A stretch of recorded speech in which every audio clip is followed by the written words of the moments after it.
You don't struggle because you lack ambition. You struggle because you want too many things. One week you're obsessed with psychology. Next week it's filmmaking. Then business. Then philosophy. Then something completely new. You start intensely. You feel alive. And then you drift. You tell yourself you're lazy. But what if that's not true? What if the problem isn't your discipline, but the way your brain is wired? A visual person sitting alone at a desk, switching between notebooks. And what if this, on consistency, is actually a cognitive advantage? We'll come back to that. 2. Problem deep dive. You don't just change hobbies. You change identities. You imagine a version of yourself mastering something. You research deeply. You feel that electric beginning. Then a quiet boredom creeps in, not because the subject is shallow, but because your curiosity moves faster than your progress. And that creates a painful pattern. Start, obsess, overcommit, lose energy, abandon, feel shame. Her visual notebook pages flipping quickly, then closing over time. This doesn't just affect productivity. It affects identity. You stop trusting yourself. You hesitate before starting new projects because you assume you'll quit again. You call yourself scattered, undisciplined, lazy. But here's what's interesting. Research in personality psychology shows that high openness to experience, a core trait in the Big Five model, correlates with intense curiosity, novelty, seeking, and abstract thinking. People high in openness crave mental stimulation, not comfort, not repetition. Stimulation and repetition feels like suffocation. So what looks like laziness may actually be your nervous system reacting to cognitive understimulation. But that still doesn't explain why motivation disappears. And that's where the real mechanism begins. 3. Reframe. You are not broken. You are not weak. Your brain is designed to chase novelty. From an evolutionary perspective, novelty-seeking was adaptive. It led to exploration, innovation, discovery in modern psychology. This tendency is linked to dopaminergic sensitivity, meaning your brain responds strongly to new possibilities. The beginning of something new gives you a surge of dopamine, not because you're productive, but because your brain is predicting reward. A visual abstract brain animation with glowing pathways. The anticipation excites you more than the maintenance. So when the newness fades, your dopamine drops, and your brain interprets that drop as, this is no longer interesting. Note, this is important but requires patience. That distinction changes everything, because it means your problem isn't effort, it's reward prediction. And once you understand that, you can stop fighting yourself. 4. Psychological mechanism. Let's slow this down. Your brain has two major motivational systems at play. The novelty-seeking system, the stability maintenance system. If you're wired like a polymath, the first one is louder. Think of your brain like a spotlight in a dark room. Visual, moving spotlight scanning a dark space. Most people shine it on one object and keep it there. You sweep the entire room. You're scanning for connections, patterns, possibilities. That's not laziness, that's divergent thinking. Cognitive science calls this exploratory cognition.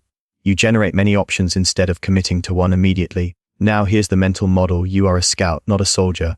Soldiers execute one mission. Scouts map territory. Your brain is built to map the problem. Modern productivity systems reward soldiers one niche, one skill, one brand. But polymaths thrive on cross-pollination. Neuroscience shows that creative insight often emerges when distant neural networks connect, when different knowledge domains overlap. So when you jump from psychology to filmmaking to business, your brain isn't quitting, it's weaving. But without structure, weaving feels like chaos. And that's where we need a different framework. 5. Practical framework, not to suppress your nature, but to harness it. 1. Build a team, not a single goal. What to do. Instead of committing to one narrow project, choose a broader theme that connects your interests. Example, not become a YouTuber, but explore human behavior through storytelling. Why it works. Your brain craves novelty, but it also needs coherence. A theme satisfies openness while giving your prefrontal cortex a stable anchor. Themes create psychological continuity. They reduce the shame cycle because shifts feel intentional, not impulsive. A visual in mind map connecting different ideas. You're not switching identities. You're exploring one idea from different angles. 2. Use cyclical focus, not permanent commitment. What to do. Work in 6-12-week cycles. At the end of each cycle, consciously rotate focus. Why it works. Your dopamine system responds to novelty. Cycles reset novelty without destroying progress. Behavioral psychology shows that defined time frames reduce cognitive resistance because your brain sees an endpoint. Example, you decide, for the next 8 weeks, I go deep into writing. Not forever, just 8 weeks. Your nervous system relaxes because it knows exploration isn't being sacrificed. Her visual calendar pages turning slowly. 3. Capture. Don't chase what to do. When a new idea excites you, write it down. Don't immediately act on it. Why it works. The urge to switch often comes from dopamine spikes triggered by new possibilities. Writing the idea down preserves the reward signal without disrupting current momentum. This leverages what psychologists call implementation delay. For example, you're editing a video and suddenly want to learn coding. Instead of switching, you write, coding project, next cycle. Your brain feels heard. The impulse softens. 4. Stack skills. Don't restart identities. What to do instead of abandoning old interests. Ask, how does this add to what I already know? Why it works. Neural plasticity strengthens when networks integrate rather than reset. Each skill becomes a node in a larger cognitive web. Example, psychology to filmmaking, emotionally intelligent content, business to philosophy, ethical strategy. You are not inconsistent.